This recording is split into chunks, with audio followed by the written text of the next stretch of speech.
Allô tout le monde, mon nom c'est Sébastien, je suis prof de philo et aujourd'hui on va s'intéresser un peu plus en détail à la coteur. Avant tout, pourquoi un prof de philo? Pourquoi pas un prof de maths? Bien, il faut réaliser là, que la coteur, d'un point de vue mathématique, c'est pas très complexe. C'est des multiplications, des additions, on va avoir une division cachée dans tout ça. La raison pour laquelle donc c'est à moi qu'on a demandé de faire ça, pourquoi un prof de philo? Parce que ça, ce sont des idées. Elles représentent quelque chose dans la réalité qui permet d'obtenir le chiffre qui va entrer dans cette formule-là. C'est ça que je viens vous expliquer. Comment on trouve le chiffre qui remplace toutes ces choses-là ensemble. Donc, on va y aller étape par étape. Et la première chose à laquelle on va s'intéresser, bien sûr, c'est cette fameuse code Z.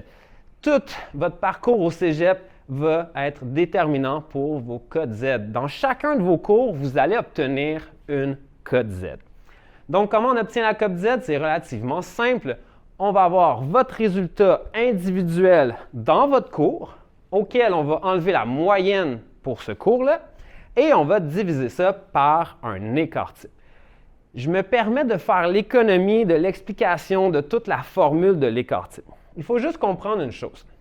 L'écart type, ça fonctionne un petit peu sur une courbe normale, c'est-à-dire qu'en plein centre, je vais avoir ma moyenne, et là, je veux mesurer la distance de notes par rapport à la moyenne qui me permet d'obtenir 34 % des membres du cours qui sont en haut de la moyenne et 34 % qui sont en bas de la moyenne. C'est-à-dire que dans un écart type de 1, imaginons qu'on a une moyenne de 80 avec un écart type de 10. Ça veut dire que j'ai 34 % des individus qui ont entre 80 et 90, mais aussi 34 % qui ont entre 80 et 70. Ça veut dire que j'ai environ 68 % entre 70 et 90. Et à ce moment-là, on a un écart type qui est inférieur à 1 ou égal à 1, tout dépendamment où je me trouve. Donc, ce chiffre-là, il va nous donner un chiffre qui est limité à moins 3 et plus 3. En même temps, d'un point de vue statistique, réussir à avoir une code Z supérieure à plus 3, c'est 0,07 % de la population étudiante qui pourrait avoir ça. Donc, ça ne pose pas vraiment problème qu'on va limiter ce chiffre-là à plus 3. Ce sont des valeurs extrêmes qui sont très, très, très rares. La plupart des résultats vont se situer entre moins 1 et 1 pour la plupart des gens, mais bien sûr, on peut voir du plus 2, du plus 2,5. Et j'ai donc, moi, par rapport à cette moyenne-là. Pour pouvoir vous expliquer le reste, en fait, de la coteur, on va venir isoler cette première partie du calcul pour enlever un peu de complexité dans tout ça. C'est-à-dire qu'on va prendre un scénario fictif, mais plausible, qui est le suivant. Imaginons que moi-même, je suis au cégep, j'obtiens ma note, une note de 80, dans une moyenne de classe de 80 également. Rapidement, 80 moins 80, ça nous donne 0. On n'a même pas besoin de savoir c'est quoi notre écart type. On sait déjà que la code Z, à ce moment-ci, va être de 0. Ensuite, puisqu'on a un 0 qui va être multiplié par ce nombre-là qu'on ne connaît pas encore, mais on sait donc que la somme, ou la multiplication, je devrais dire, de tout ça va aussi nous donner 0. 0 fois n'importe quoi donne 0. Je peux donc laisser ça de côté. Ça me permet d'arriver maintenant à ce premier gros morceau qu'il faut vraiment décomposer, celui qui pose beaucoup de problèmes à bien des gens, cette fameuse indice de force du groupe. L'indice de force du groupe, on va expliquer un petit peu plus en détail tantôt comment on va créer ce chiffre-là. Mais rapidement, il faut comprendre en fait que ce chiffre-là provient des autres personnes qui sont dans la classe avec vous. Il va être obtenu par les notes au secondaire. Et grâce à ces notes-là, on va pouvoir évaluer à quel point le groupe dans lequel vous êtes et donc auquel vous êtes comparé par rapport à cette moyenne-là est un groupe qui ont tendance à avoir des excellents résultats ou parfois des résultats moins élevés par rapport à tout ça. Et là, on va obtenir un chiffre qui se situe entre moins 2 et plus 2. Et bien sûr, dans des endroits où justement on va avoir des moyennes très élevées, comme des moyennes de 80, c'est beaucoup plus dur, comme on vient de le voir, d'avoir une code Z qui est élevée. Moi-même, ayant un excellent résultat de 80, je me ramasse avec une code Z de 0. Mais en même temps, le fait que ça soit dur de me démarquer de la moyenne, c'est justement parce que je me trouve dans un groupe qui est extrêmement doué, qui met beaucoup d'efforts dans leurs travaux et donc qui vont avoir des bonnes notes eux aussi. Ça veut donc dire que je suis dans un groupe qui est relativement fort. Bien sûr, ces chiffres-là, on ne peut pas les déterminer. On va le voir un peu tantôt pourquoi en détail, de manière très précise, parce que ce sont des chiffres qui sont possédés juste par le ministère de l'Éducation supérieure. Néanmoins, puisque nous, on connaît les codes Z de nos étudiants, c'est-à-dire que je connais les résultats que je donne à mes étudiants, je connais la moyenne de mon groupe, je connais l'écart type, par la suite, lorsqu'on reçoit les quotaires de ces mêmes étudiants-là, donc juste par la suite, bien sûr, on ne peut jamais le prédire à l'avance, on peut juste le savoir de manière rétroactive, mais quand on obtient les quotaires, bien ensuite, on peut venir balancer et avoir un estimé. Ce n'est qu'un estimé, mais qui est relativement fiable, de l'indice de force du groupe. Et il n'est pas rare, dans certains cégeps, comme ici, d'avoir des indices de force de groupe qui vont être dans les alentours du 1,4.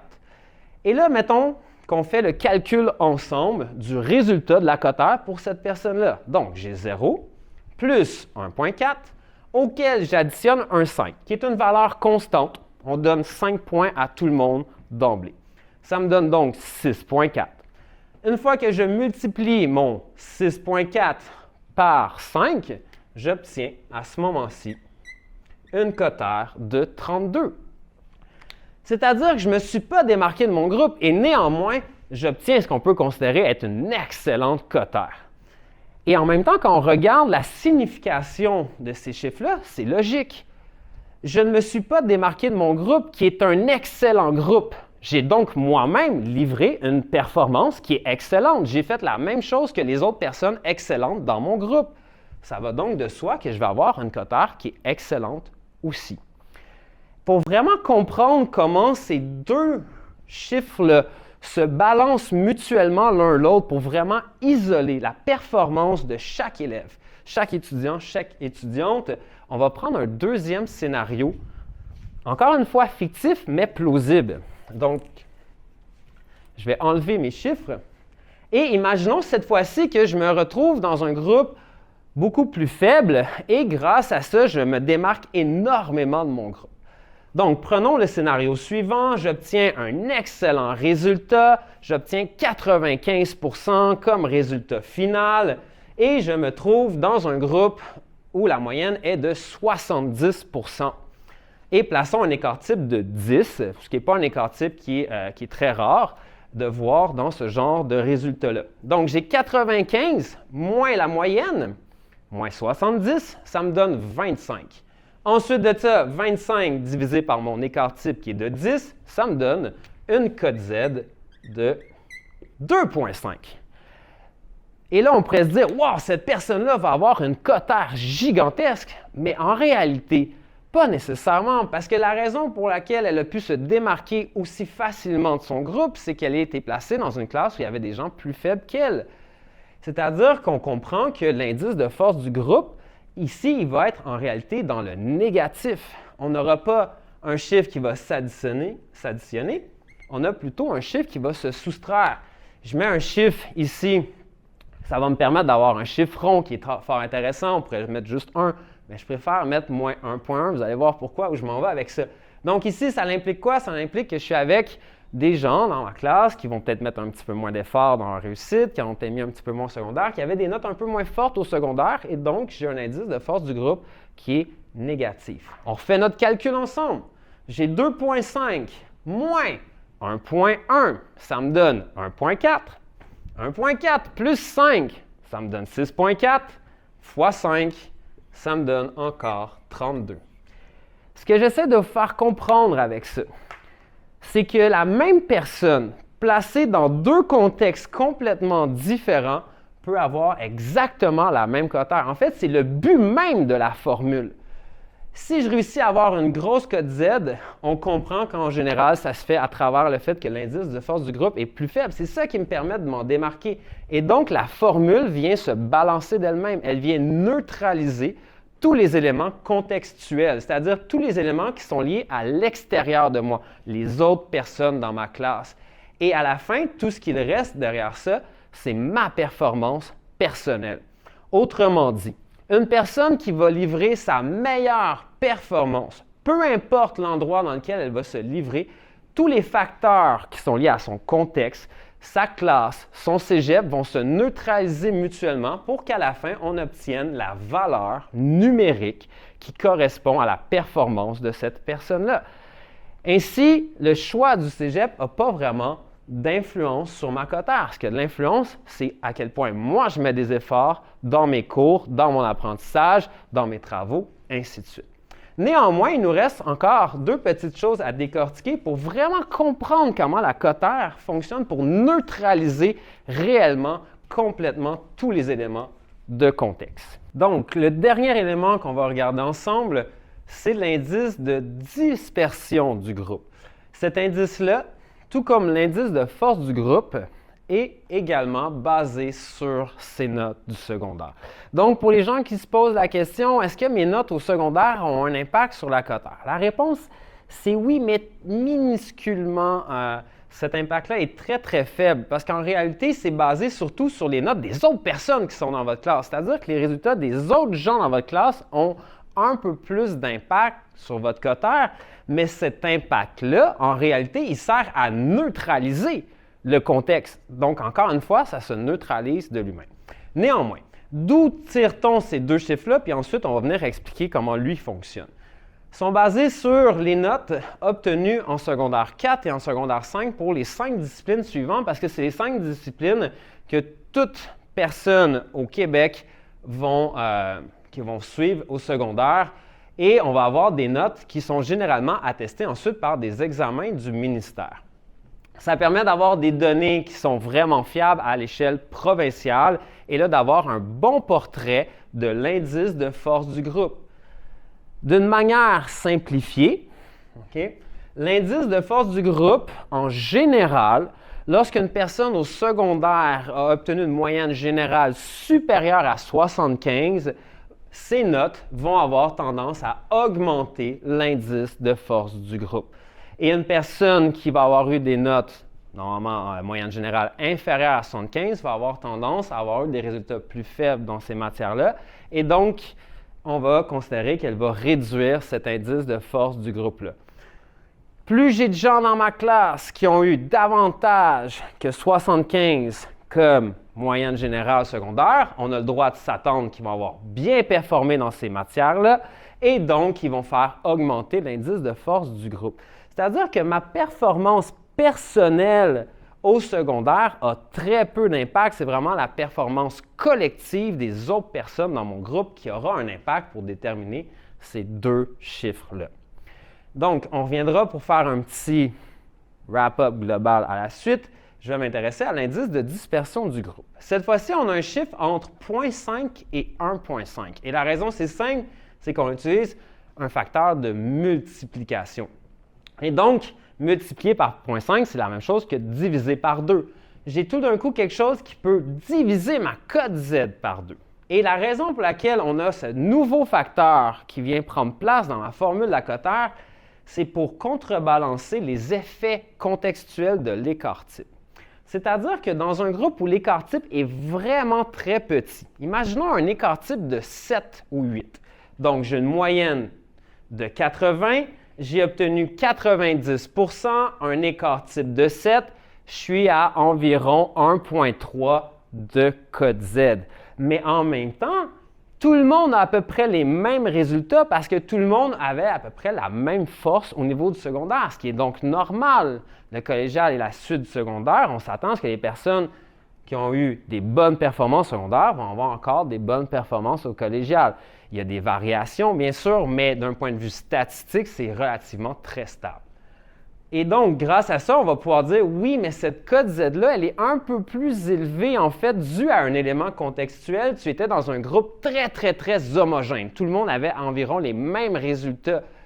Et là, donc, ton indice de dispersion du groupe, on se rend compte que la raison pour laquelle tout le monde avait environ les mêmes résultats dans ton groupe, c'est que ces personnes-là avaient également environ les mêmes résultats au secondaire. Et plus les gens ont les mêmes résultats, plus mon chiffre descend en bas de 1.